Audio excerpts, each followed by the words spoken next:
Recording. Okay. We're live. All right.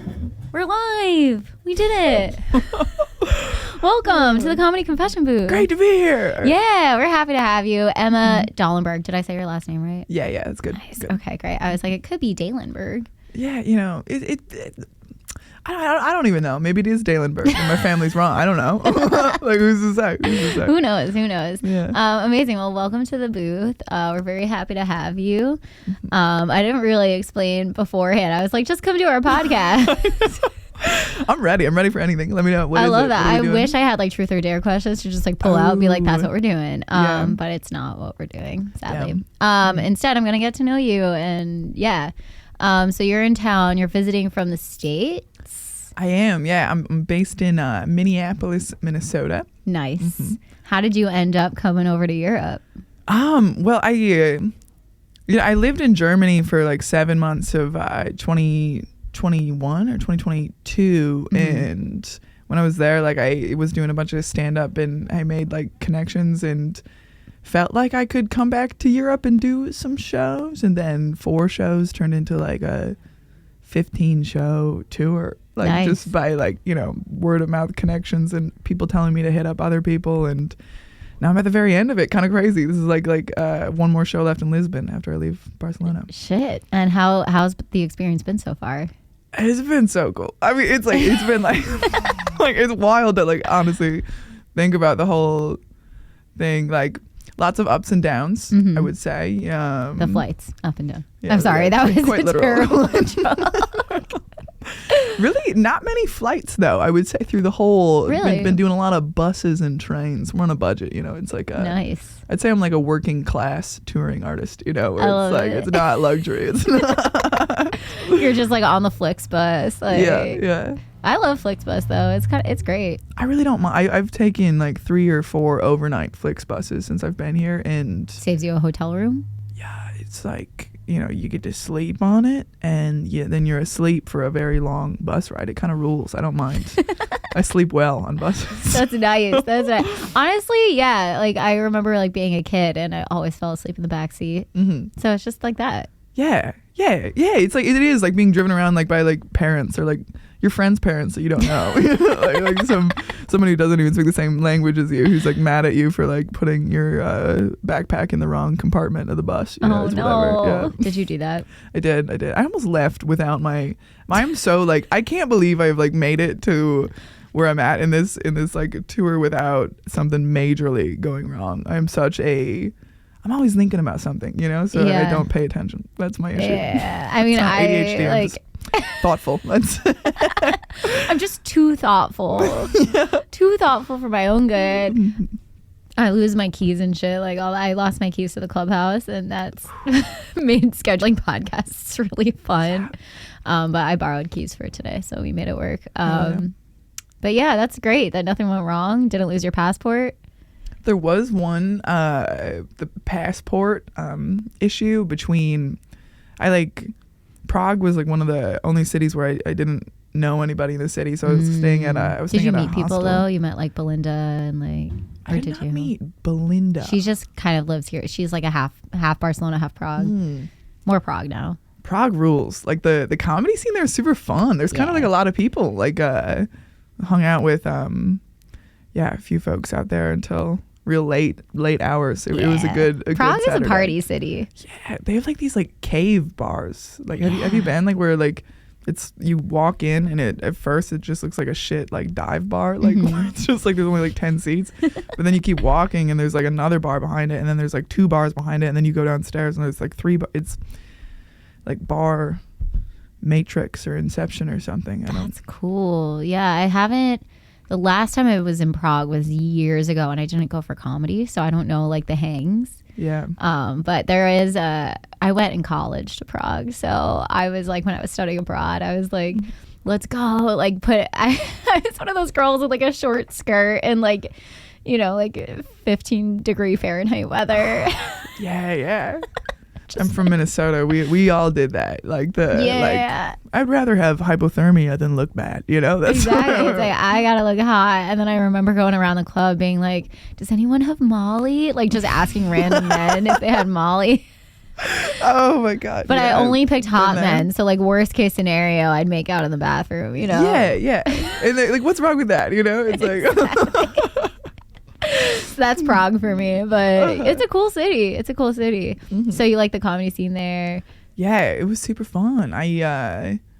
But then like when I was like leaving, like I left Prague and went to Vienna, and I was like staying like with a friend and doing a show there. And when I got there, like I went to like go buy cigarettes, and they're good for you. They're so good. Well, in this case, I'm so happy that because I'm trying to decrease now. Now I'm hitting the point where I'm like, okay, I have to go back to the U.S. soon, which means I have to quit when I get back to the U.S. So I'm trying to level out. But I'm so thankful that I started smoking again when I was in Europe, because I went to the nicotine store to buy tobacco, and the lady asked to see my passport, which like I found kind of annoying because I was like, I don't look like I'm 18, like, but I pulled it out. And the hostel gave me somebody else's passport. So I had like a different person's passport in Vienna, and I was flying to Istanbul the next day. And I was just like, shit. No. Where I was like, because like Istanbul was like one of my like biggest like weeks of like shows and stuff. And I was like, no, fuck it. Like I can't. But they sent somebody from like the hostel via Flixbus like that day to switch them out. Because I bet they were like, oh, we can't let this other person find out that we gave their passport to a random. Oh my God. Like big fuck up, dude. That's a big fuck up. I'm not gonna name drop them because that feels like not fair, but like, yeah, big fuck up. Yeah. Okay. Always check your passport when they give it back to you at the hostel. Which is like, I'm like, yeah, I probably should have looked. Yeah, but why would like, I think that? Why would I think they gave me the wrong one? That's weird. I mean, because don't they just like take it for a second, make a copy, and give it back? They like, it was such a stupid system. Like they were like, they took your passport. You could choose to give them your passport or 20 euros in exchange for like the key for like the hostel, which I was like, I'm not gonna give you 20 euros, but I'll give you my whole identity. You know, like, I was like, you made the wrong choice there, girl. Like, no. Like on me, honestly, it was like, you know, I'd say 20% on me, 80% on the employee who didn't read the name. Yeah. I mean, it's still more on them for sure, but yeah, I would just give them 20 euros. I'd be like, you're not fucking taking my passport. Like, no. Yeah, I don't know. I was coming from Switzerland, so that's why I didn't have any euros. I had still a chef. That makes sense. And honestly, the other person's passport that you got, they also made that decision. Yeah. So you're not the only one. Yeah. And it was the crazy, honestly, it's like, and it wasn't even fully, I get, because the passport they gave me, it was another American girl named Emma. We're just like, okay. How does that happen? You know, like that there's two American Emmas in this hostel. Like, that is weird. Yeah. Okay, so it's like kind of an honest mistake, but not really. Yeah. I mean, I still put them at fault. Like, that's their fault. I'd say, 70-30, you know, blame at 70-30. You're just going to keep going on. I know, or I'm just like, all right, well, it was kind of, I mean, but no, 70-30, I'd say, overall. Crazy. And is this like your first, because you lived in Germany, is this like your first time like coming back and doing like a Euro tour? Yeah. It was my first time like being back in Europe since living in Germany, and I mean, like living in Germany like ended very tragically. It was like I literally got deported. You talk about it in your stand-up. Yeah, I was gonna say you got deported, which is insane. Oh my God, it's like I can't reveal like any of my. Well, I could talk, but I'm I'm working on like this hour about like where that's like kind of a central story of it, you know, of like the whole experience of. Still working on it, you know, but like it was a hard exit for sure, like a really difficult way to leave a place. Like I had like a whole like group of like friends, and like I had like a boyfriend and like a community. I had like 1 week to leave. Like I knew I had 1 week, and so like honestly, like just coming back to Germany and like seeing all those people again has been like so crazy. Yeah, it's so good. That's nice.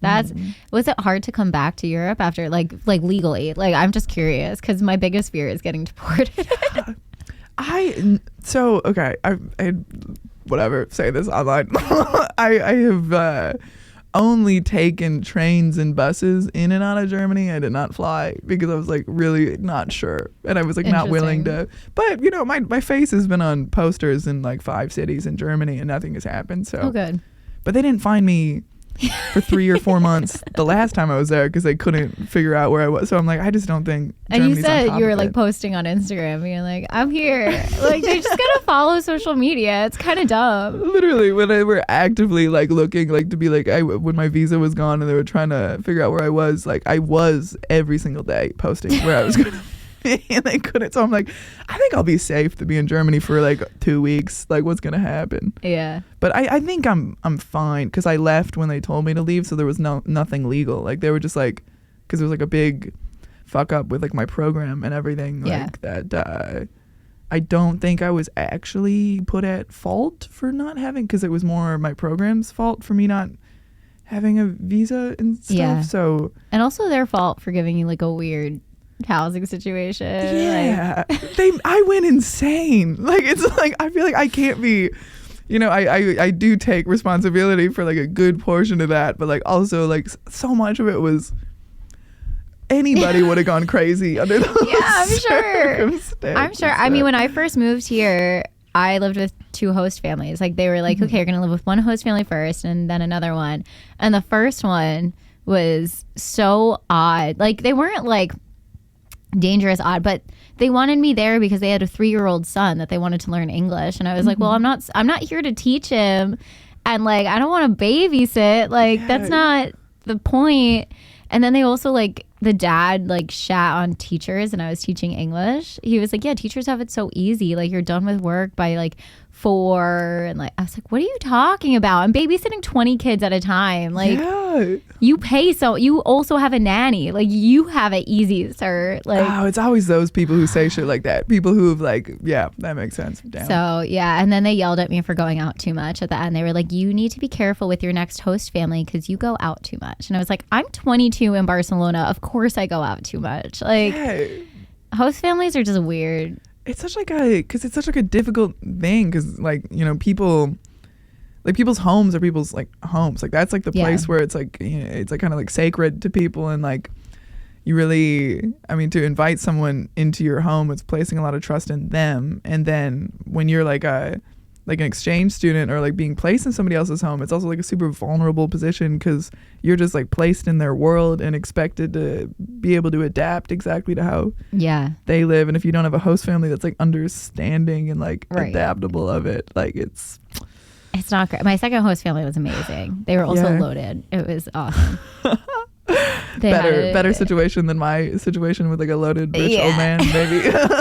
Exactly. That is so odd. Like that is just like an old dude. Like anyway, I don't want to give away your comedy too much, but I feel like this is probably so confusing to like someone who's listening who's just like was no details. No details. I had to live my host family in Germany was not a host family. It was a single old man. And he lived in a mansion and he looked like a vampire, and I tried my best to make it work, but it didn't. So and then I went crazy and was homeless. So whatever. Whatever. Long story short. Classic trajectory of that's wild though. And how long ago was that? Only a year ago was when I got sent back, or I got I moved back to the US basically like right before Christmas of last year. 2022? Yeah. Oh yeah, so it was 2022 then. Yeah, 2022 Christmas. Damn. Okay. Cool. So this is like coming back. Yeah. It happened pretty quick. Like where I feel pretty it's quicker than I was saying faster and quicker at the same time. Quicker than I thought. Yeah. I just had like a real like, deep need to like go be like, okay, that wasn't like all a dream, right? Like I lived in Germany and it was like really good in many ways. Like it was really fun for a while, and I was definitely like I feel like almost like it was like almost like a PTSD anxiety before coming back, because it was just like, what if the same thing happens again? What if the same thing happens? But I'm like, that's not possible. I'm not in a shitty US government ran cultural exchange program. I'm touring as a stand-up comedian. Like that's so much better. It's so much better. So much. You have so much agency over yourself. Yeah. So how long have you been doing comedy? About like 5 years. Nice. How'd you get into it? I mean, like I always like loved stand up when I was a kid and stuff, and like I would listen to on like Pandora like radio. Did you use Pandora radio before? Like it's like that free radio where you can like kind of control what's happening but not really. you can choose the station and you can shuffle like a station, but yeah, you can't choose the exact. And you could be ones. like, it's Vampire Weekend station, like. But I would always listen to stand-up stations, so I'd listen to like, well, R.I.P. Louis C.K. radio. R.I.P. You know he came here. Oh, really? To Comedy Clubhouse? Yeah. No fucking way. Yeah. That'd be so cool. Yeah. I cool. Don't support what he did, but yeah, I still enjoy the comedy of it. It was weird. Like Michelle Wolf lives here. So she was like, yeah, Louis C.K.'s coming to town. Like, and he did his special somewhere and then came in and did like a half hour here with Michelle. And it was like the coolest show we've ever had. And I was supposed to be on that show. I was on the show. And they were like, oh, we might have to bump like basically everyone because Louis is coming. And I was like, I don't want to be bumped for Louis. Like, he fucking masturbated in front of women. Like, I don't support that shit. And so I got like really like the entire day I was just anxious because I was like, am I going to meet him? Am I not? Like, is he coming? Is he not? Like, right? Like all this shit. And then I ended up, he was in the green room and I just walked in and was like, hey, everyone. And I was like, I know who you are. And he was like, and who are you? And I was like, oh yeah, I'm Jamie. Hi. And then I like just sat down and talked to him for a bit. And it was just like normal. What was it like? Was he nice? He was pretty nice. Yeah. I mean, I think he's very aware of his reputation. So he's not going to like, also there was a room full of people. So I was like, yeah, he's not going to like whip out his dick in front of me, you know? Oh yeah. But yeah, it was fun because basically Michelle and Louis each did a half hour, like 20 minutes to half hour at the start at the first half of the show, and then they were like, okay, just everyone else, you're gonna do 5 later. The audience is in a great mood, like let's just keep it rolling. And so then they opened for us, really, is what happened. Damn. Yeah. But yeah, and then I did. It is. Yeah, Louis I could be C.K. like and Michelle Wolf opened for me. Exactly. That's what I put on my Edinburgh posters. I was just like, but yeah, I did a joke where I was like, all day I was like, is he coming? Is he not coming? Is he coming? Is he not coming? Is he coming? Is he coming? Is he coming? Which is what most women think, you know. Yeah. Did you work on that one ahead of time? That was yeah, a good one. I did a little. I was like, I gotta say it, and then I was too excited to say it that I have a recording of it, and my voice just goes like, is he coming? Oh no. I was so excited. Play that for him. He's like, that's pretty good. That's pretty good. I like it. Can't do a Louis C.K. voice. Yeah. But yeah, he was great. He's like, I mean, just I loved his stand up so much. I mean, I still do. Like in the way I still listen to Kanye, you know, but it's like he says terrible things. I don't know. It's like famous people are crazy. Yeah. I don't think they should be taken as moral like leaders, you know, but like they make pretty good music and jokes, you know. Yeah. No, it's a good point. I mean, it's like the whole Woody Allen thing. Yeah. Like my mom's like, I won't watch any Woody Allen movies. Then my dad's like, but his movies are amazing. You know, as like a New York Jew, it's like, how do you not watch Woody Allen? And it's so interesting. Yeah, that's. But I would listen to like Louis C.K., Pandora Radio, and Tom Segura, Hannibal Buress, and nice. Weird. I hate that. Like when I was a kid, I didn't even like know any like women stand-up comedians. It wasn't until I was like reached an age where I was like, oh, I should maybe try to find inspiration that's like more similar to me. You know, it's like but that's a whole other tangent. I don't know why it went off. I like this tangent though. It's a good tangent because it's like, I think you're right in that. Almost everyone who I've talked to now, I've talked to like, I'd say this is like maybe the 10th or 11th, whatever. And almost everyone names like Louis C.K. Everyone's talking about these male comedians and then makes an effort to be like, I should name some women. And it's like, that's how like we grew up in comedy. Mm-hmm. We weren't like hand-fed female comedians. Like if you wanted a female comedian, they existed, but you had to like seek it out. And I feel like it's like one of the reasons why I was like, because like how I actually got into stand-up was like, I was like the guy that I was dating when I was like 19.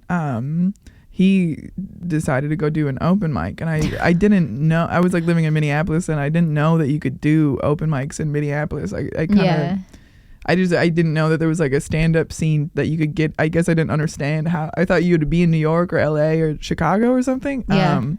So he went to go do the mic, and I hate saying it like that I went, and I was like, oh, I could do this like he's doing, and it's like I loved stand-up my whole life. It was not because I was like copying him, you know. I just didn't know there was a way in, and he showed me the way in. he quit and I kept going, and I think it was he couldn't. Yeah. Anyways, because men aren't funny. No. Like women are so much funnier. But like I think it's interesting that because I didn't really have any like representation of like women doing stand up or like queer people doing stand up. Like they were there, but I just wasn't watching it or seeing it. And I mean, thank God a straight man was like, I'm gonna do stand up that I was dating, you know, because like that was my way in. Because like I don't know if I would have ever found it on my own because I just didn't really see myself as someone who could do it until it was like, oh, I can just put my name on a list. Yeah. It takes, there's a certain level of like white male confidence that it takes to start doing stand up. Yeah, to like seek it out and be like, I'm gonna go do this thing, you know, rather than to just. I feel like so many women I know who do stand up also had a similar experience of just happening to be there and just being like, well, I guess y'all try. Why not? And then they end up being like the funniest people ever because, I do think women have like an interesting communication style that is unique and stands out. I agree. We're just also better communicators. Exactly. Yeah. And I think we think very deeply about things, like overthink. Because, I don't know. Are you much of an overthinker? Just checking. Okay. Yeah. No, you're. I'll tell you if there was a moment where you looked and I was just like, no, you just have like good cleavage, and sometimes, and also I'm short, so like my eye level is like kind of here, and I'm like, okay. Especially if we stand up, it's just like, hi. Yeah. I love hugging my tall friends. I feel so like just like enveloped in their breast. It's really nice. I love in the winter. I wear like big fur coats. It's like it's cozy, and I feel like a large bear. I love that. I love to hug people when I'm wearing a fur coat because they're just like snuggled into fur, and I really do feel like a mama bear with my babies and my breasts. That sounds my breasts. Here, my children. feed. I love that. Yeah, it's fun. It's fun. I mean, yeah, being short, you just kind of you're like always a little baby, and then it's kind of fun. But being tall is good. I've always wanted to be tall. I've always wondered what it would be like to be short. I wish we could just like switch one day. It would be nice. I wish to like Freaky Friday with some friends. Do you think it's happening? Like the whole people talk about like significant body modifications coming in the future. That'd be kind of cool to be able to just be like, I want to be 5 foot for a year. See what happens. Shrink me. Put me in a shrink machine where they just like, where it's like Adobe, you know, where you just like, like shift. Is it gonna make you like weirdly proportioned though, or you're like I would an only elf? do if it made me like proportionate. Yeah. Maybe and even make me look better, you know, make me smile and then just like carve some shit out, you know, like that'd be cool. I like that. I like the idea of like really, because there's that book. Oh my god, I might be a little older. There was that book like The Pretties and the Uglies. There was like this series where they did like body mods where you all had to like look a certain way, and then if they couldn't only certain people had the gene that you could modify or something. So then the Uglies were like sent out to another society to just go be ugly together. Damn. Well, that would kind of rule, because then like if you were put in the ugly category, you would just go be with a bunch of uglies, and then you'd be like, yeah, I'm normal. Yeah. And maybe you'd be the hottest one there, you know? Yeah. It's like, I might be an ugly, but I'm the hottest ugly. Beauty's in the eye of the beholder as well. So it's just like ugly subjective, but you know, I guess it's genetic. Have you seen that Twilight Zone episode? Mm-mm. Do you watch Twilight Zone, or have you? I've seen it. I think I've seen a few. Yeah. It's in black and white, right? Yeah. It's like really old. I used to watch all the time with my mom, and there's an episode called Beauty in the Eye of the Beholder, where it's like that you're following this woman who like looks beautiful, right? And then they like take her mask off, and all the doctors like look like pigs, and that's what you're supposed to look like. And they show her, they're like, we tried, but we couldn't fix you, and she's beautiful, and they're all ugly, and she's like, oh my god, I'm hideous, and it's like, that's interesting. It's a good episode. Eye of the Beholder. Interesting. Yeah. Good stuff. Anyway, back to you doing comedy. Sorry, there's a lot of tangents in this now. Now that it's more. So the way this started was like I was writing articles about people. So it used to be very like question, answer. Uh-huh. Now it's like more of a pod video thing. So, anyway, so what have you like been writing about lately or performing? Like, what kind of jokes are you working on? My most recent inspiration is arguing that being bisexual is real.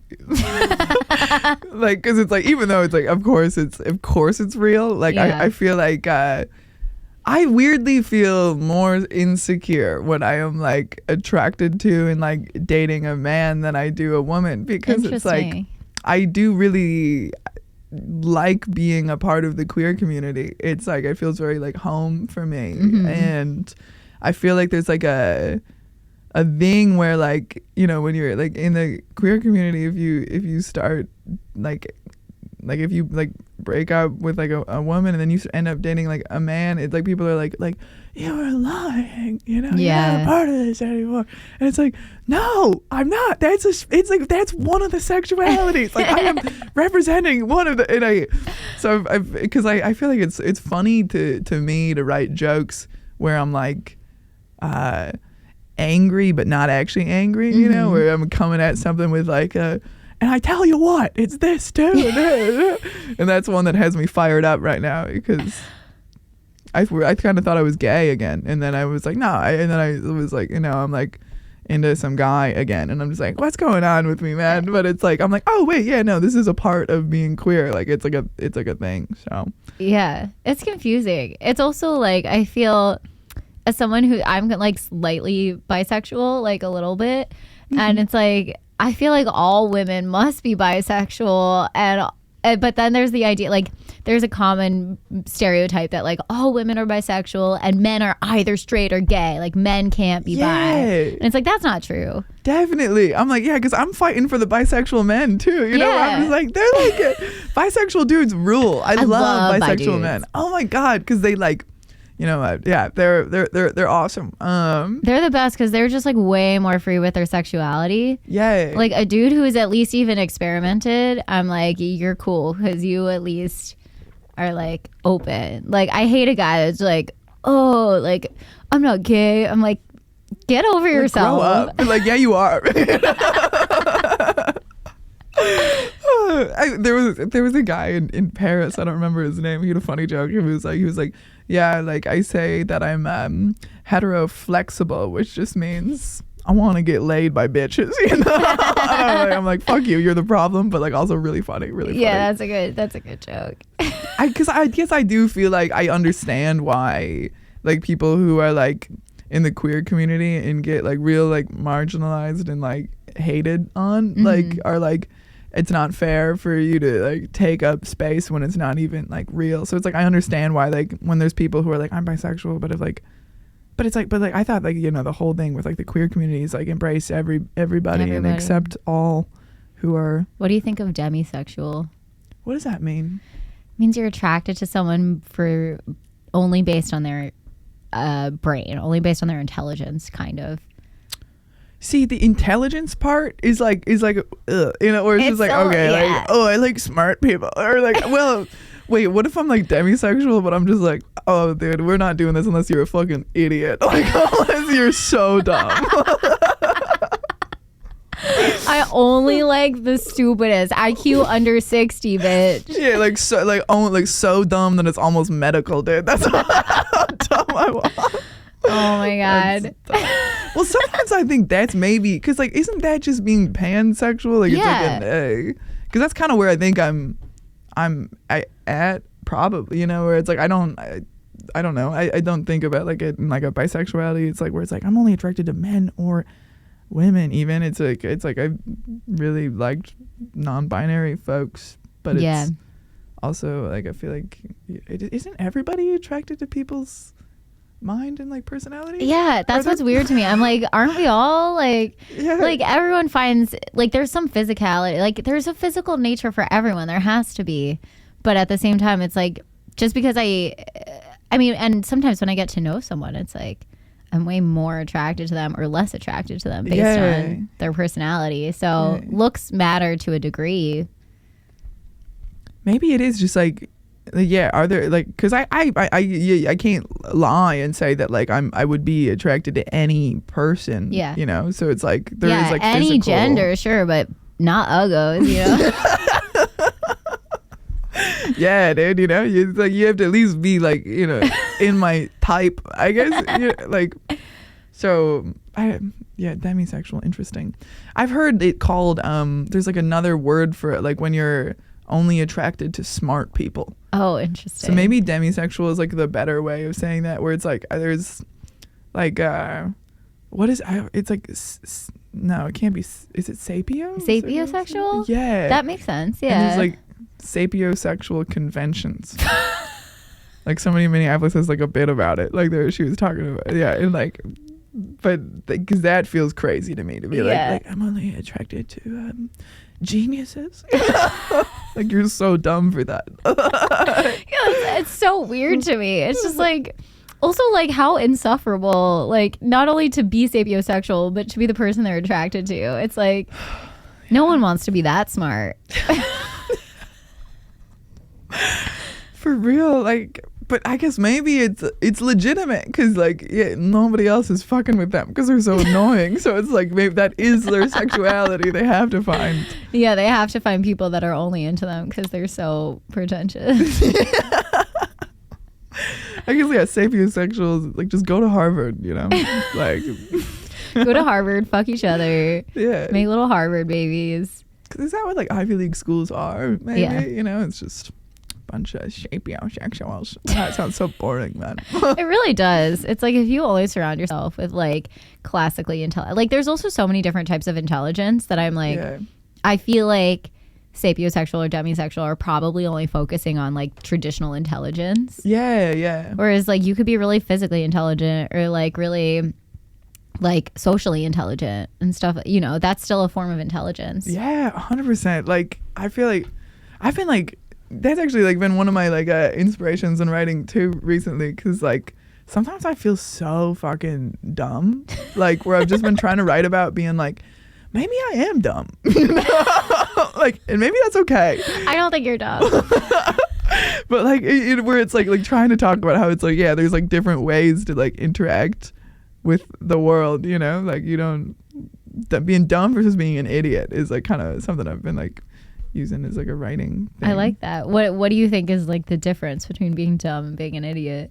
I think being like dumb is like making decisions that have consequences, but like you have no idea that the consequences are there. Like, so it's just like if you're like, you know, it's like being blind and stepping into a busy road, you know, where it's like not your fault, you know, if you get hit by a car, because like you just really didn't see it coming. But being an idiot is like when you fully are aware of all consequences of a choice and you still make it, like you still go forward with it, like, because it's like that's preventable. That's being an idiot. Like you being dumb, it's like it's not your fault. But being an idiot is like you can stop that from happening. I'm like trying to use it as a framework to stop making mistakes that are that are in my control. Yeah, like am I being an idiot right now? Am I giving them my passport willingly? Because it was the whole passport situation is a good dumb versus idiot moment. I don't know where that one falls. Right. I'd say I was dumb for giving them my passport. I'd say the employee was an idiot for not checking the name. Exactly. I would agree with that.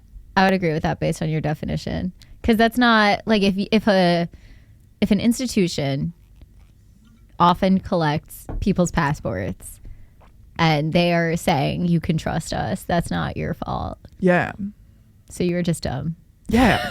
Like of course, like it would have been smart to have checked my face and name before I put it in my bag and just leave to another country. Of course that would have been a better choice, but how could I have known that it was the wrong one? Like I think it's like a good it's like a good way to like decide whether you should like forgive yourself for an action too. You know, where it's like I was just being dumb. I didn't know. But like if I am continually doing the same thing and it's resulting in like the same, you know, consequences, it's like you're being an idiot, dude. You gotta get it together. It's like getting drunk and being hungover the next day. Like that's being an idiot, because you're like, I know I'm gonna get hungover, but I'm doing it anyway. And then you get there and you're like, I feel like shit.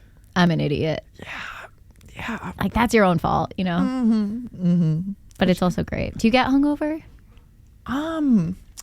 Because how old are you? I'm 24. Yeah. So you're young. You probably don't get hungover. I guess as bad. I've been drinking a lot since I've been in Europe, and I've been okay. It's the culture. Like that's what you do. I feel like well, I get less hungover. Well, it's because I think I'm drinking way more like wine and beer here. Like mostly wine. I don't drink that much beer, but in the US, I'm always drinking hard liquor for some reason. So I think I'm gonna keep this up. The only drink wine. Yeah. I'm not an alcoholic if I only drink wine. It's basically true. fruits. That's true. The first time I tried to quit drinking when I was in New York, I was like, because I was bartending when I was in New York, so I was like teetering on alcoholism. You know, bartending. Did you ever bartend? Yeah. Yeah, you have bartender vibes. Nice. Thanks. Yeah, in a good way. Thank you. I appreciate that. No, anytime. Compliment. And I was like, yeah, I'm gonna quit drinking, except for wine. Like wine's not really a drinking. And then I would just have 4 glasses of wine every night. It's like, yeah, I'm sober. Like, get with my glass of wine. That's been me, like, in Europe, dude, where I've just been like, dude, I'm, like, not even drinking alcohol while I'm here, while I'm, like, super fucked up on wine. I'm like, yeah, dude, I haven't had, like, hard liquor in, like, 2 months. Like, I'm, like, really so healthy. I'm giving you shots tonight. Oh, yeah, let's do it. Yeah, we're doing because you're coming on Shitty Mike tonight, right?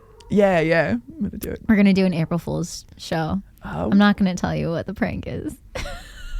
I like pranks, so okay, great. This will be fun. Yeah, I was like, we have 4 visiting comics on, so I'm just gonna like do like I don't know. It's really harmless and fun. Like you'll enjoy it. It'll be a good time. All right. All right. Okay. By the time this airs, it'll have already happened. So sorry guys if you didn't come. That's your fault. But yeah, I'll give everyone shots and stuff. It'll be fun. April Fools. I forgot it was April Fools tonight. Yeah, I know. I was like, Jordan didn't prank me at all. You showed up on time, like ready to go. What if I gotta like whip something out like before the end of this? Yeah. Just like I've been lying about everything this whole podcast. Oh fuck! I went over by 6 minutes. The transcripts. The transcript, yeah, it's okay. It's gonna go through and handwrite the yeah. transcript. Honestly, I can just find the section if I need it and just like redo it. It's not the hugest deal. It's okay. Cool. But yeah, so you started comedy thanks to a white man. I'm assuming. I don't know. We didn't say white, but I shouldn't have assumed. But we worked at Applebee's together. So it was a very white relationship. Not that it's all, there wasn't, no, actually when I was working at Applebee's, all white people working. It was a very white environment, Minnesota Applebee's employee staff. I feel like, is Minnesota diverse? Minneapolis and St. Paul are, and I mean, in like the small towns, because I'm from a small town in Minnesota, and there was like a lot of Hmong people in my hometown. What is that?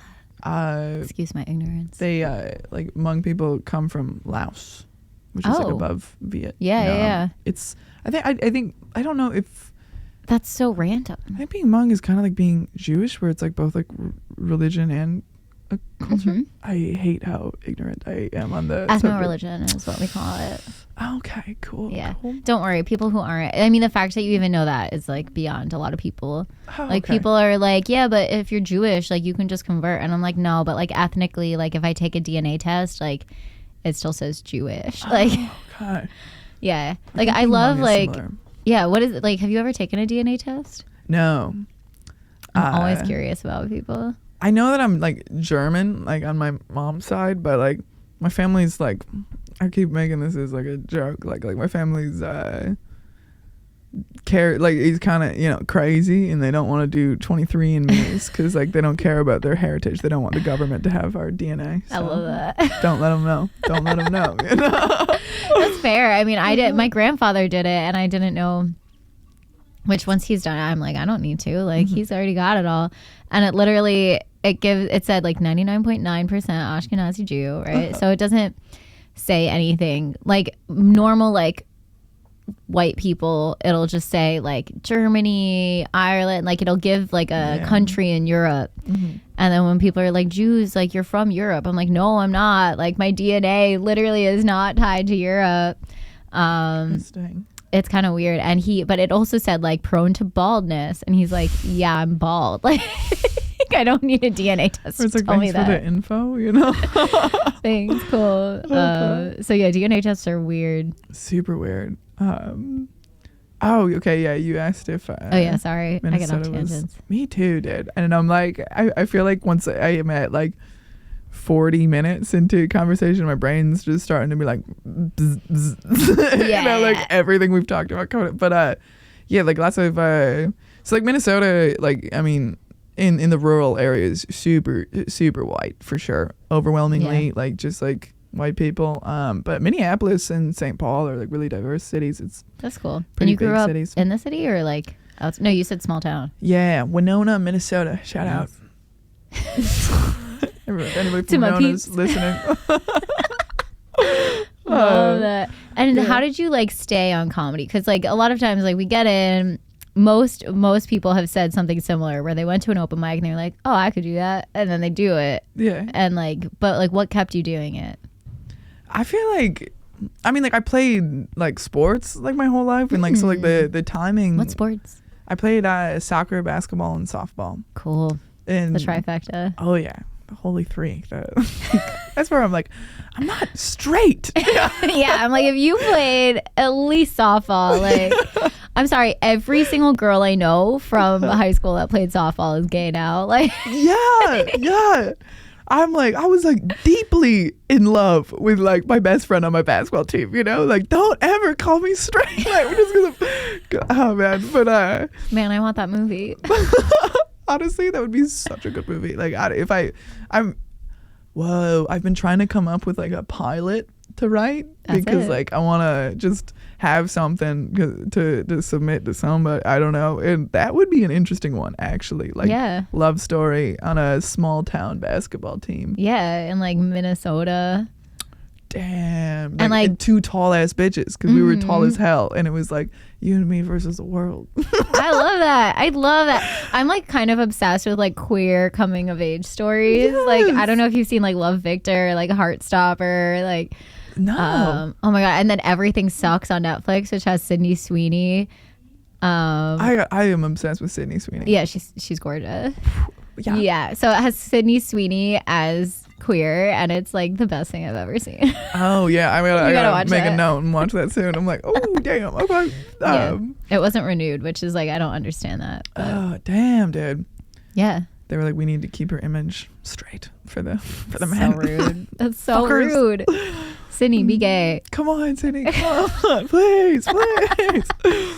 Oh man, yeah, that would be a good pilot. Yeah, gay basketball team, because I think that there's something a little bit also with like growing up like as like an athlete and being like kind of queer. You like, even though it's like a stereotype for like women's sports to have like queer people, like it's still like a really.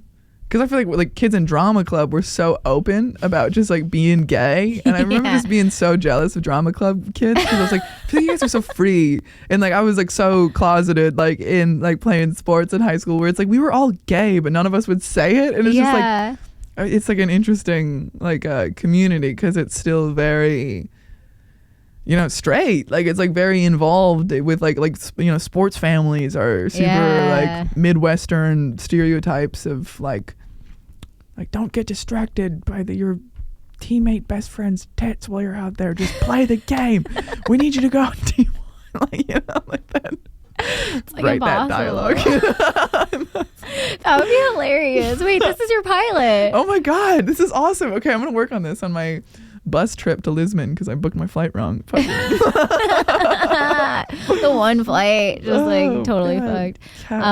That's amazing. Yeah, I love that. Wait, so you did sports, and how does that relate to you doing comedy? Oh yeah, like I played basketball I fucked my knee up really bad in high school. Like my junior year of high school, like blew my knee out. Shit. And like since then I couldn't play at the same level, but like I was still able to like go to a D3 team, because I was like, I'm gonna get better and I'll move up, but I never got better. And then I had to get another knee surgery with my freshman year, and it was real tough on me, like, because it was so much of like my identity, like my life, like it was sports, and I like really did love it, but So it was like there was like a year between ending sports and finding stand up, and I mean like what I did with my time post sports was like just party and do drugs. I was just like an alcoholic, just getting fucked up. Like it was really, I mean, it was like freshman, sophomore year of college, so it was like fine, but like I think like, I was definitely trying to cope with a loss with like something not good. And then, stand up is just like an extension where it's like you can still be like a party fuck up. You can be like a fuck up, but but you still get to work on something.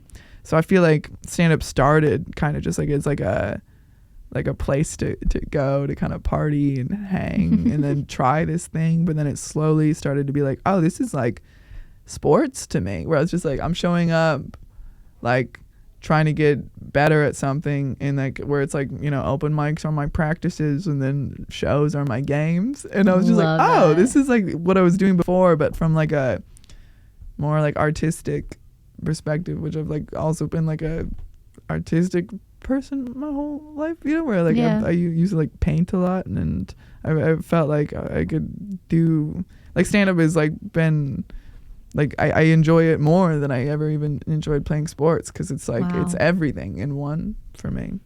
You got the competition, you got the winning, losing, bombing, crushing, like stand-up's a sport. It is a sport. I think it's super healthy to look at stand-up as like a sport rather than like, I think people get real stressed out by stand-up when it's not going well. If you're looking at it from like a, I don't know, like where you like need it for your like self-worth kind of perspective, when it's like, no dude, it's your fucking after school activity, like it's like if you do bad, then you just like you're working there to get better. Like it's always just to get better. And I feel like it's like and no one goes like 100% in a season. Like you're not gonna always crush, like you're gonna like sports terms. I did a lot of theater as a kid, and so you're on the opposite side. I was opposite. I just like totally a theater kid, like 100%. And even though I don't know if you felt this in sports, but like I still always felt like a bit of an outcast, like in theater. Even I was like, I had friends, but like I did like a youth theater program outside of school, and it was still like really cliquey, and I was like, I'm still not in like the popular kids of this. Like I would be like, me and my two friends would just like hang out and be weird in the corner, I don't know, but so theater like was for me, but also wasn't.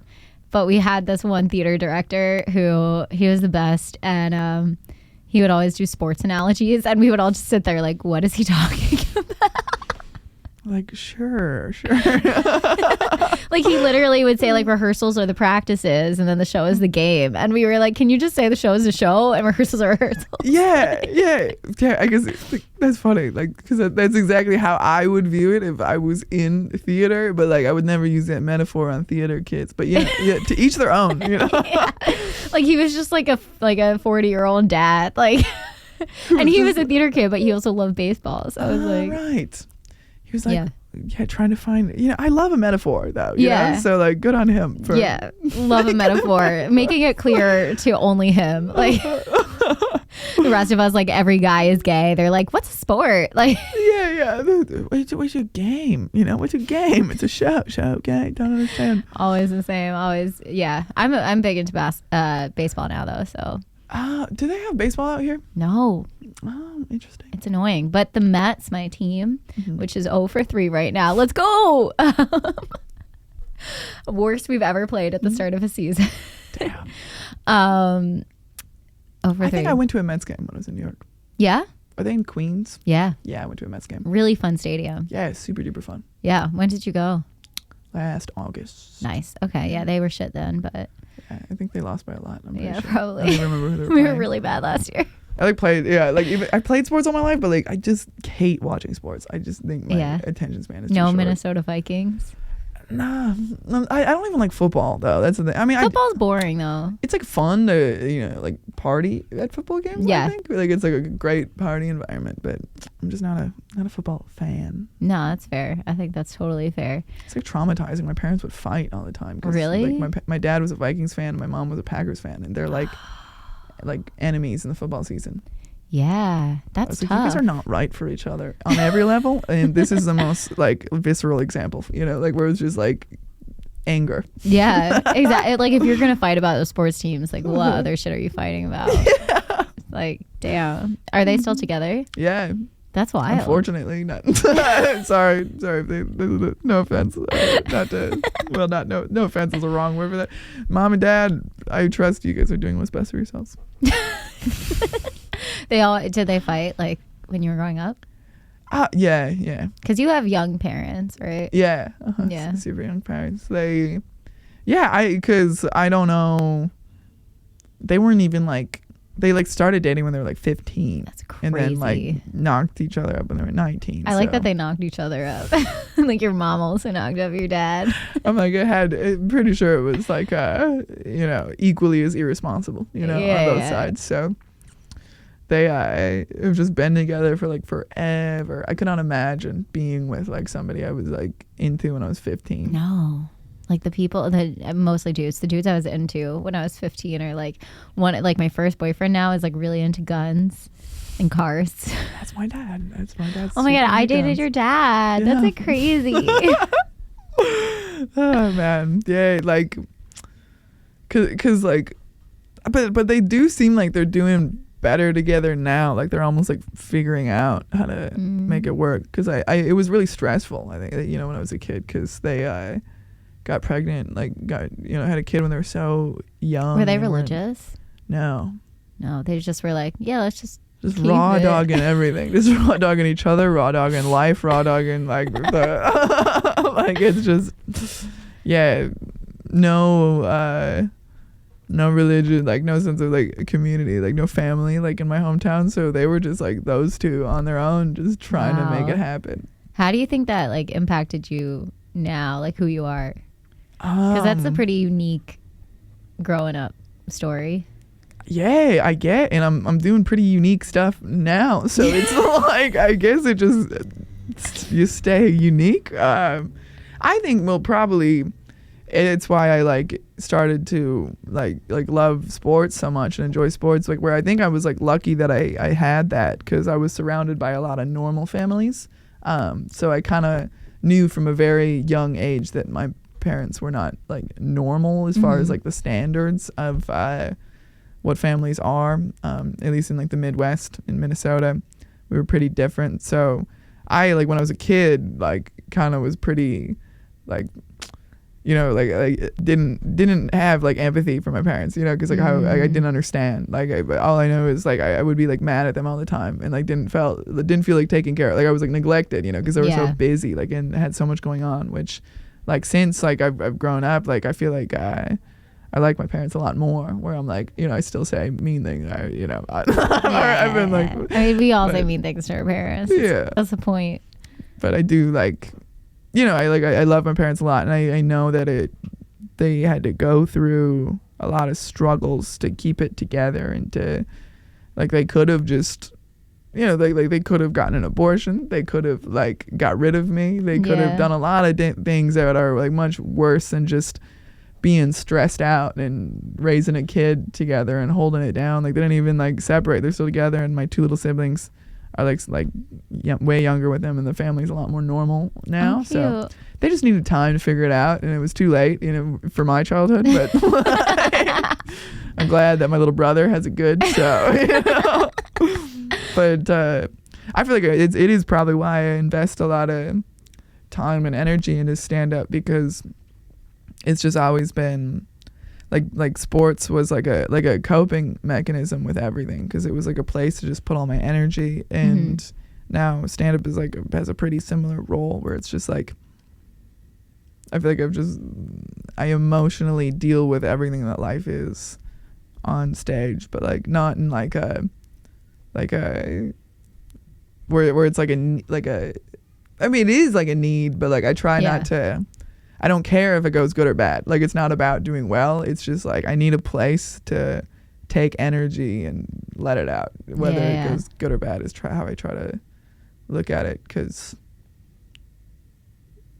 I don't know. It was like not that bad of a childhood, but not good. So, it just results in being a little mentally fucked up and having to like manage that. Yeah. I'd say you're doing well though. I mean, you just toured Europe. Yeah, and it like went good. Like what? Yeah, Like, how did that happen? Cool. Do you tour in the States at all? I have like done like a few like weekends, but I've never done like a full tour. In my head, it was like, oh, it's easier to tour in Europe first because like it's like it does feel easier. Yeah, for some it's like in my head I'm like everything's like basketball, like where I'm like, well, you know, before you go to NBA, you go to Europe leagues. You know? That's like, oh, you go get ready to go to the. Because I was like, but I actually think it was more difficult material wise, like, and I kind of was like, oh, in like Europe, like people are a little more down with like storytelling, so it's like I can kind of lean into my storytelling stuff. But when I got here, I like pretty quickly realized, like, because I had like headlined in like Seattle and Minneapolis and Chicago before I left, and those sets went like really good. That's awesome. And then when I got here, like about 25 to like 40% of my set from like those shows, just like the jokes were like, I was like, oh, these are way too American. Way too really? American. What, like, do you have an example? I have like jokes about like Mall of America. Oh yeah, which like is like obviously super American, and jokes about like my dad and like his guns and stuff. Like those two actually kind of come together, and like the joke about like my dad and guns, which is like one of my favorite jokes, was like my closer in the US like just didn't work at all. So I was just like, oh no. I was like so happy that I had a joke that was like a dependable closer, or if I wanted to I could put it somewhere where it's like in the US I've never had it not like crush. Like it was like my first joke that was just like super solid and like very like unique, and it felt like it brought together so many things from my life, and I was like, this rules, I've got something good. And then it just haven't been able to use it once here, so that sucks. Damn, I want to hear it. Yeah, it's weird. I feel like jokes here kind of work everywhere because the audiences are so like not diverse like racially, but like come from so many different countries that if you can get an audience liking jokes here, like it'll work in America, but it'll also work in the UK, it'll also work anywhere. Whereas like if you're trying out jokes in London or in America or wherever where there's like a very specific like understood culture, it's like a lot harder to get it to work somewhere like here. It seems like American comics who are like really really good in the US like would struggle like when they come to Europe, but like it does seem like to be, I guess it really does go both ways, because I feel like in the US like we kind of like there's people who speak like really really quickly and use a lot of kind of niche references that are like really funny in America, but then just like don't translate it all here. Or it's like there's people in the audience who sometimes like don't even speak like fluent English and are just like, hi, I would love to go try out an English stand-up show, and then just stare at you the whole time. Like I'm like, there was somebody here who I was just like the whole show I was just like, God, I think like she's been like dead-eyeing me the whole time, and then like afterwards she was like I don't speak English. And I was like, well, I appreciate you coming and watching. Thank you for sitting through an hour in a different language. Oh my God, that's hard. It's hard. There's sometimes I've done audiences where like I'll kind of realize halfway through, I'll be like, oh, this is a mostly non-English speaking audience. I have to go slower and I have to dumb down my shit. Whereas like I would say the majority of audiences here, at least 50% are native English speakers. Yeah. But sometimes you do a show and literally no one there is a native English speaker, which is fine. Like that's, what we're used to. That's our scene. But at the same time, it's like it can be really challenging. Yeah. So I think it makes us better comedians though.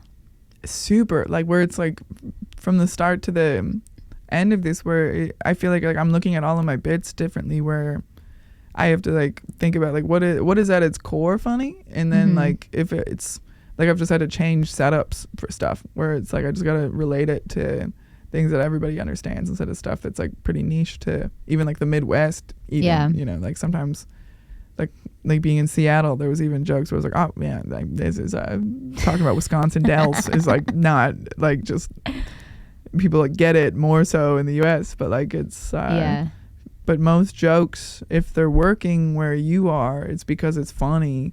But if you can just figure out like, okay, what's like deeply funny about this, like on a like internationally relatable level, and then how do I get it there? How do I get people to understand it, like the funny of it? Yeah, for sure. Funny? Good challenge. It is a good challenge. On that note, like, what is your writing process typically? I keep like a notes app for each month. Like where it's like each month I'll start a new one, and just new app today, new note today. Yeah. I can't talk. Exciting. Very exciting. I might put like demisexuals. I'm like super attracted to dumbasses.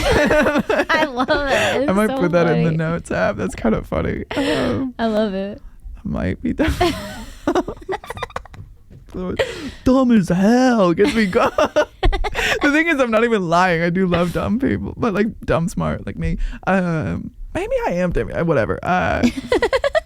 Notes app for like if I think something's funny, I'll like put it in the note, and then like when I've like I'm at open mics, like stuff where like it's like okay to just like run new ideas, it's fine to bomb, then like I just run my new ideas and try to. That's tonight, by the way, so demisexual. Try it out. Yes. Trying it. Yes. Yeah, and if there's something there, then I'll keep like doing it. And then I mean it's been interesting because this has been my first like tour where I've been doing an hour, like on some weeks like four different nights a week. Like I mean it was crazy like coming this last like I had 2 shows in Istanbul on Friday, like an 8 p.m. and a 10 p.m. Cool. And then flew to Barcelona Saturday morning, and then had my solo show at 6:30, and then did the spotlight at 8. So it was just like I did an hour twice in Istanbul on Friday, and then did an hour, and then did like 30-40 minutes right afterwards in Barcelona. It was like so many times in a row that it's like but like I find like the repetition to just be super helpful, because it's like now with like long sets, the way I write is like I have 3 parts that are like the beginning is like just relate to the audience and be silly, like use jokes that you think will relate with whoever is there, like kind of read the room, and then like Germany story, and then like dumb versus idiot closer is kind of how I've been working on it. And then so it's just I like that. Yeah. I was actually saying to Hannah, I caught some of your spotlight performance, and I was like, when you started going into the Germany story, I was saying I really like how natural it was that she was just like doing jokes and then went into her sort of story, and I felt like it was a really good like natural transition. Thank you. You're welcome. It's good. It's hard to do that, to be like, I'm funny, I do jokes, also I'm a human. Like, yeah. Because I hate when it like I don't want to be like my worst show on the tour was Dusseldorf, Germany. Oh, which, interesting. Surprise. Germans not fine, not laughing. Every other Germany show was like fun, but like that one was just like literally somebody after the show said to me, like he was like, like it's interesting, like you're doing something I wouldn't even call it stand up.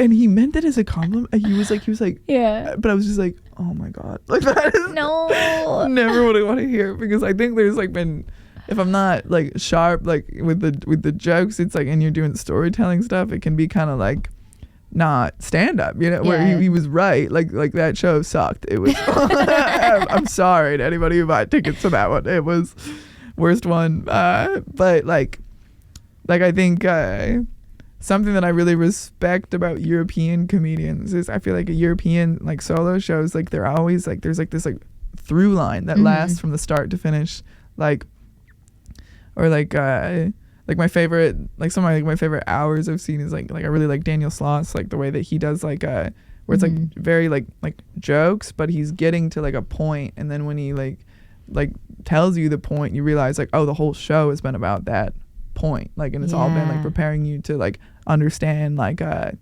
concept. And don't remember started why I'm talking about this.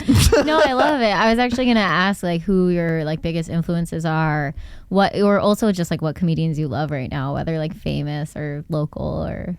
I love Taylor Tomlinson a lot. She's amazing. Like she's like, you know, she's like that bitch right now, like, you know, doing it. But I feel like she's so smart though. So smart, and has phrased things in a way that has made me understand myself better. You know? And I think comics who do that, who like can talk about something really complex and put it in, like she had a joke about like kind of like realizing that she's bipolar and like in taking like medication when you're when you have like mental illness. It's like yeah. I think the metaphor was she was like talking about how like it's like just choosing to swim in a pool when you can't swim with like no floaties, which is like fine for you, but like no, you keep like pulling people in to help and like drowning them with you. And it was like such a funny joke that like literally made me be like, all right, I gotta take better care of myself, you know. Like seeing a joke that's so good that makes you like want to not be like a burden on others anymore. It's like brilliant. So good. I think I remember that joke and I was like, fuck, that's exactly like when I stopped taking medicine, like I just take Lexapro. It's like chill medicine, you know. But it like it's like the first one that they start you on. They're like, let's just see how that one goes. And I was like, yeah, this is better. You know, I don't think it's perfect, but it's better. And when I stopped taking it, just because I forget. Yeah. I have not taken it today. Like I'll be like, yeah, I've just been like crying all week. I feel like shit, and I'm like complaining to all my friends, and then they'll be like, "Are you taking your medicine?" I'm like, "Oh right, oops. Whoops." Yeah, Forgot about that. Yeah, that's a great joke. That's good. So good. Anyone else that you've been like watching, reading, listening to? I love Dave Attell. Yeah, he's like one of my favorite comedians of all time. Old school guy. Yeah, Daniel Slough is big. Yeah. Really like him. Who else has been? Or like local, like people in your scene, like just give them little shout outs, you know? Okay. Honestly, like, so it is interesting, you didn't have like a bunch of Instagram followers and TikTok followers now, like, which like kind of just came from like posting reels on the internet, you know, and then it just like, but it's like, it's so weird having that happen when I was like in Minneapolis and like in a local scene where it's just like there's people in my scene who are so funny and just don't know how to edit, you know. So it's like that's the only barrier between like them like reaching people. And like I would love to maybe start putting people on my own. I wonder if I could do that and that would be normal. I don't know. Maybe. Ebenezer Murdasa is one of my best friends in Minneapolis, and so funny. So yeah, look him up. He does post reels. They're just like edited bad so they don't go viral, you know. It's like you just edit them better, dude. It's really funny. It just needs to look better. I'm like, so shit at editing. I'm learning, but it's so hard. I'm like, I just don't like it. I'm like, I just want to perform, but it opens sucks. Up doors. It does. Like it's like, but like the feeding, like the beast of it is just like but I think you know, if you have something funny, just post it and then whatever. I don't think it matters now. No, not that. I mean, you're also like, you're Gen Z, which means that you're just like better at that stuff. Yeah, I like grew up on Instagram. Like, I got it when I was in 8th grade, so it's just kind of like a natural extension of. Well, I like deleted my account and then I re-downloaded it when I started doing stand up because everybody's communicated on there, and then here we are. Comrade Tripp from Minneapolis, he's like blown up. Like he's doing. Have you ever seen like his shit? He's like he's like a stand-up poet. I love that. There's a guy in New York like that. Oh my god, it's been so long since I've been there. Andrew something. Oh my god, we used to do shows together all the time. And he does this like, he's not like musical, but he'll like come up with like a beat and then just like subvert it, and it's like the weirdest shit. He's blowing up a bit too. It's like I love that there's like a stand-up poet. Love that he's shit. Like sad boy, like, or it's just his shit's so good. Yeah, he's doing fine. You know, a lot of people are like tuning in, but like look him up. But like I would say like the Minneapolis stand-up scene is so crazy good. I think like because I mean I've been like yeah, like able to, you know, I travel so much since I've started doing stand-up. Like I've, you know, like Europe, and I've done like a few week stints in New York, Chicago, and Austin. And like I always like still think I'm like the people in Minneapolis are like as good, if not better. It could be like show up on any of these lineups, like because we have like 5 comedy clubs within the city. And shit, that's a lot. Yeah, it's like competitive too. Like there's a ton of people doing stand-up, and cool. People are good. I'm coming. Do it, dude. I swear, like it's a good place to, if you're like a traveling comic, come do spots, because the audiences are really good. And every day of the week there's, because you guys have like a similar vibe here where it's like open mics, audiences show, like it's a full audience. It's not like New York where it's just like comedians sitting in a room looking over their own notes and then leaving. Yeah, like Minneapolis is a similar thing where it's like on Monday cool. there's like a theater open mic where it's like full room of like, and it's dope. It's like it's like the concept of where it's like it's like, you know, queer people of color, and like women. So it's like just no straight white men. Just like sometimes I'm like, yeah, it's an inclusive mic that is the only actual exclusive one, but it is a really fun show because it, you know, draws an audience that's like looking for those like kinds of people, and it's, you know, safe space, so whatever, nice. Pretty solid. But like, yeah, there's every night and then the clubs all have mics every other night of the week, so it's like it's a good place to get good. And that's cool. That's cool. We're winding down to our time. I just have one final question that I like to ask everyone, which is like, what would your advice be to new comedians?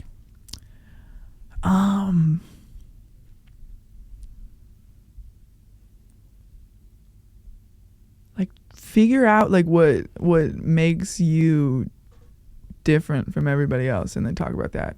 Like whether it's like not even like, it doesn't have to be like maybe it's like where you're from, or just like how you look at the world, or like what you find. I guess it's like maybe not like what makes you different, but like what you really really do find funny, like in like a very like don't try to be anybody else, like just keep doing what is you and feels very you until that works, because then you'll stand out, you know, and nobody can like be you. There's no I love that. It's like be authentic. Be you. Oh my god, so influencer. No, I'm kidding. No, you said it in a better way. I'm sorry, I didn't mean to make fun, but it's true. It's like if you're yourself and genuinely yourself, you're gonna have a unique perspective no matter what.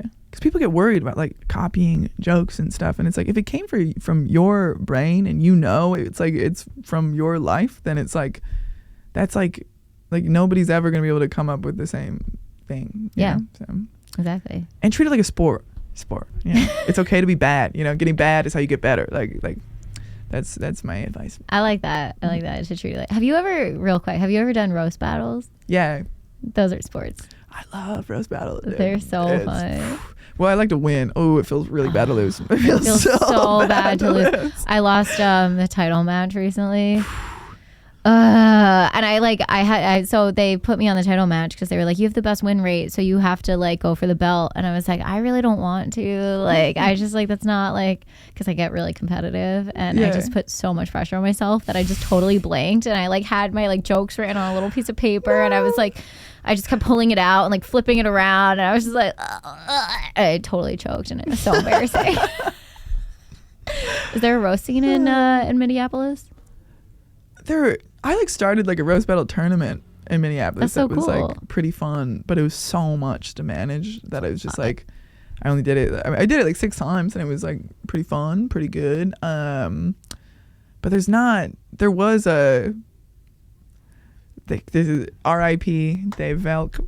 He used to run like a roast battle. He's not with us anymore. Oh shit.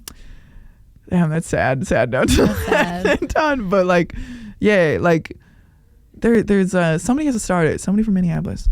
Listen to this. Start the roasts. Do it. Let's get him to do it. We'll end on a happier note. What are you looking forward to? Very excited to go to Lisbon this next week. Excited to actually look around Barcelona because like I really had to catch up on sleep these last 2 days because like coming from because Istanbul was a fucking time. It was really fun, really fun. But I wore myself to like the end of my what's the saying? And to the end of your rope. Yeah, end of my rope. Yeah. Interesting saying, but like so I had to sleep. I stayed up like after shows and stuff Saturday and last night. But tomorrow and Wednesday I'm gonna go to the beach and shit and just That's relax. Gonna be great. It's gonna be really great. Cool. Well, thank you so much, Emma. Yeah, thanks for having me. You were amazing. Cool. Thanks. Best guest ever. Woo. I'm kidding to the other guest. Give me the title. Win. All right. Yeah. Thank you so much and see you soon. Bye. Perfect. That was amazing. Okay. Yeah, that was good. I think. I always go